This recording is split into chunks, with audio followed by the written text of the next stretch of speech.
Everybody, welcome back to another video, and today we're going to be reviewing Freddy's Dead, The Final Nightmare. The actual worst of the original six.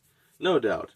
Dream Child was weird. It was very unfunny in some parts, but there was still elements of the story that I found enjoyable. And I'll bring up some I enjoy about some of the part of this story. But the movie just flies off the end into comedy. It's no longer a horror comedy. It's just no one is scared of Freddy in this movie. He's so goofy.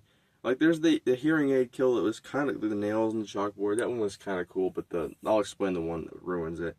So it's very dumb. So I will explain that in a second.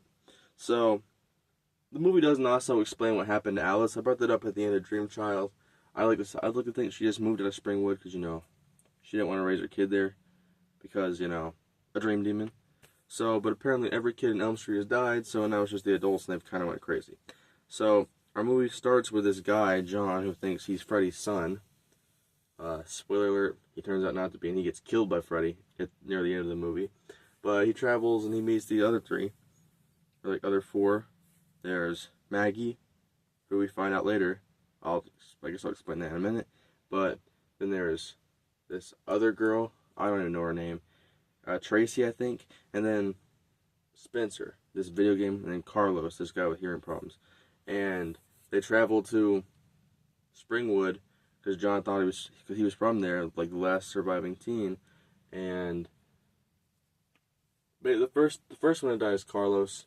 He gets a Q-tip shoved in his head. And then he gets a new hearing aid that it's sensitive. And then Freddy runs his claws across the chalkboard till Carlos's head explodes. So it's that's the only cool visual, I feel like. Then you got Spencer's death, which is very outdated, I might add. I mean, at the time, I'm sure for the kids, because Freddy at this point became an icon. He wasn't really a scary character. There's an NES reference. So if you're unaware, Spencer is he uses drugs, so Freddy's let's trip out, and he makes him spawn into the television and makes him be in a video game world, basically, where Freddy controls him, makes him jump and stuff, and what is it? And then he says then when they try to disconnect the controller, the kids do, he's like, you forgot the power glove, which is a reference to that old Nintendo accessory from, I think, 1990. So Freddy starts playing with that, and it's just stuff like that really outdates the movie. If you compare it to the first, which is timeless, I know there's the Evil Dead and that one shot where Nancy's watching on TV, but everything else about it is timeless, basically. The technology, of course, but it doesn't really make modern references and stuff. That's just, it's not even the worst part. So anyways, Spencer, he passes away because he dies because Freddy's, making him jump until he falls down a hole in the stairs and dies. Just breaks his neck or something. It's weird. It is. And then we find out that, spoiler alert, John, this guy that thought he was Freddy's child, turns out Freddy was using him to get to Maggie, his real daughter, the daughter that he had when he was, before she got taken away. So then he cuts John's rope. Let's also talk about some other goofy stuff. Freddy flies in a broom at the start of the movie, the Wicked Witch of the West. And then now he's in the air holding on to John's parachute, and he starts cutting the ropes to it, and he just plummets, and then a Looney Tunes character, Freddy backs up, pushes this nail board behind him, or board of spikes, looks tired, and then John falls in and dies. So we find out that yes, Maggie we get flashbacks of Freddy. I kind of like the Freddy flashbacks, and I think it's plausible he could have had a daughter. Maybe not having a wife and stuff, but I like the idea of him having a child and the child beating him. But could you imagine if they made this better? Say you took it more serious. You still could have had the daughter aspect, but you could have had Nancy back if you wouldn't have killed her off in the third film. You could have had a true finale.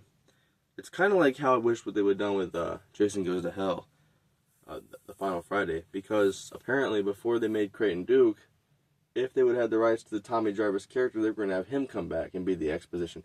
Would have been such a great finale. If you would have killed, that would have been the final Friday, and then Tommy Jarvis helped kill Jason. That would have been such a better. I like Crane Duke as a character, sort of, but not really. But Tommy Jarvis would have been a whole lot better. So that's Friday the 13th. More on that later. But we're back to Nightmare on Elm Street. So Maggie brings him into the real world, and we find out, we get lore that when Freddy was being burned by the parents, before he died, these 3 dream demons were like, you can live forever. And and Freddy's like, I want it all, and they fly into him, and he becomes Freddy Krueger, like the burnt version, the dream demon. And that's his origin story, basically. It's kind of cheesy. Anyways, Freddy is killed, so Maggie stabs him with the finger knives, and it sticks a pipe bomb at him, gives him a kiss, and Happy Father's Day. And Freddy gives the last ever one-liner in the original 6, kids, and blows up. This movie derails everything Freddy was. Dream Child was going into some very weird and this basically horror comedy. But, Freddy's Dead is basically the thing that killed Freddy off, basically. This also killed the franchise off. Well, it was kind of obviously Freddy's Dead. But, like I said a couple videos ago, I said if you would have kept the same pace as Dream Warriors, maybe even Dream Master, this series could have went on so much longer in the 90s. You could have had Robert Englund in more films. Now, thankfully, this is all kind of doom and gloomy right now because this movie sucks and it's trash. It is the worst of the franchise. No, the remake's worse. But it's one of the worst of the franchise. But next episode, we'll be covering Wes Craven's New Nightmare, which I really like. It's the first really good Freddy movie since the 4th one, and the first really great Freddy movie since the 3rd one. So I think it's my top 3rd movie in the franchise. So we'll discuss that next episode. I'm excited to get Nancy back, and it's got a very interesting, meta type horror movie. It's like a precursor to Scream. So be excited for that. I love you guys. Stay blessed. Take care.